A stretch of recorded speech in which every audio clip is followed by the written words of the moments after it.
the main spontaneous theme that occurred today is the idea that we have all these obsessive thoughts that are the same 5 or 6 things. There are people on this planet now who've spent 50 years thinking, I'm too tall. And there's someone that's like, I'm too short. And someone, I'm too poor. Or, wow, I was born into a privileged life. I haven't really done anything. And they repeat and they repeat and they repeat. And all of these thoughts ever do is shine as your awakened nature. Without them, you wouldn't know who you are. Without any appearances, you could never know your own awareness. So why categorize them into good or bad? If the primary thing that something is saying to you is you are awake, how can any of its other message take reference over that? The analogy I could say is if you have a TV, and sometimes on the TV there's positive programming, and sometimes there's negative programming. You don't really hate your TV because there was a crappy show on. You're like, oh, that TV, I have to destroy it. You just let the show come and go. And it's the same with our own appearances. We can place more emphasis on the fact that they appear than their quality. And this will alleviate all of this obsession and open up your position in life into a spontaneous freedom. And this is how all these attachments fall away. And the same with the personhood falls away. And then you're just resting in a very natural space, feeling very, very comfortable. And then what happens, which some may or may not have noticed, you have these appearances of signs of accomplishment when it comes to knowing your true nature. Little signs start to appear. One of them is clarity. You start to have clear thinking around different issues. It doesn't feel so muddled because you're accessing your true nature, which is always clear. And then you start to see your befuddled thinking for what it is, which is the spontaneous sparkle of beneficial intent, the glow of awakening. So you're not so hindered by them.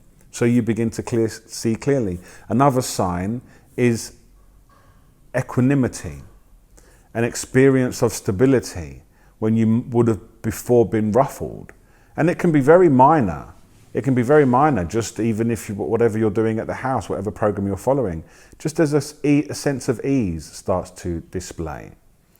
And then you start to develop a bit more further skillful means, how to handle difficult situations with complete ease and equanimity.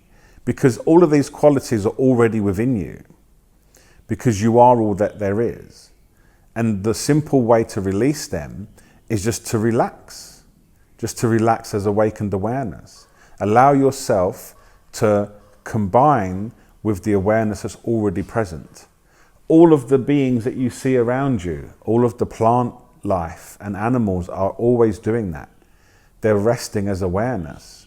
And we have the gracious gift of self-knowing awareness. So we can rest as awareness and we can observe ourselves doing it. So this is gold. This is my favorite activity. If anyone asks me what you're doing tonight, I'm like, well, I'm resting as awareness. That's the first thing. And then whatever shows up after that.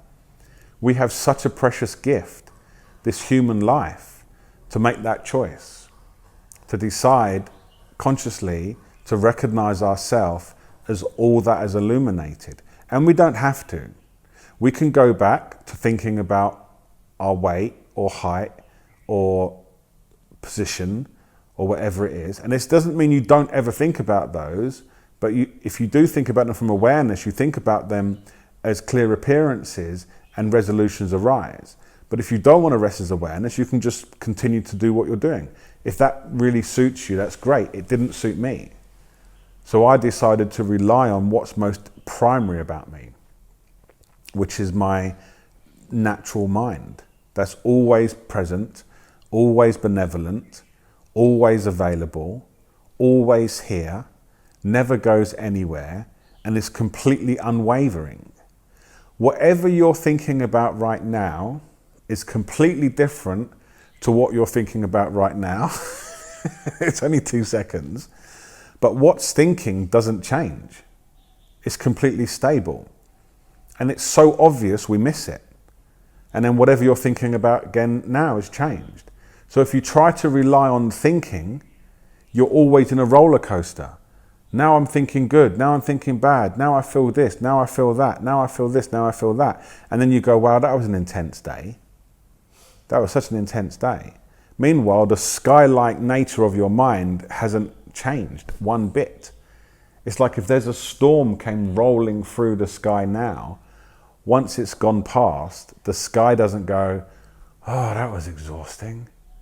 It just remains. And if you observe yourself, that's what we do. I've observed myself in this many, many times. One minute I'm laughing, next minute I'm having a joke about that, then something serious and I deal with that, then I'm playing music, then I'm sleeping, then I'm going on my bike, then I'm doing whatever next it is. And all the while, the sky-like nature of my awareness just remains completely stable. And the more that you rely on that stability as your identity, the more you express that stability in your activities, thinking, and speech, and qualities. And that's really the simple way to, in the whole conversation, the simple way to let your most regular thoughts be beacons of awakening, because they tell you you're awake.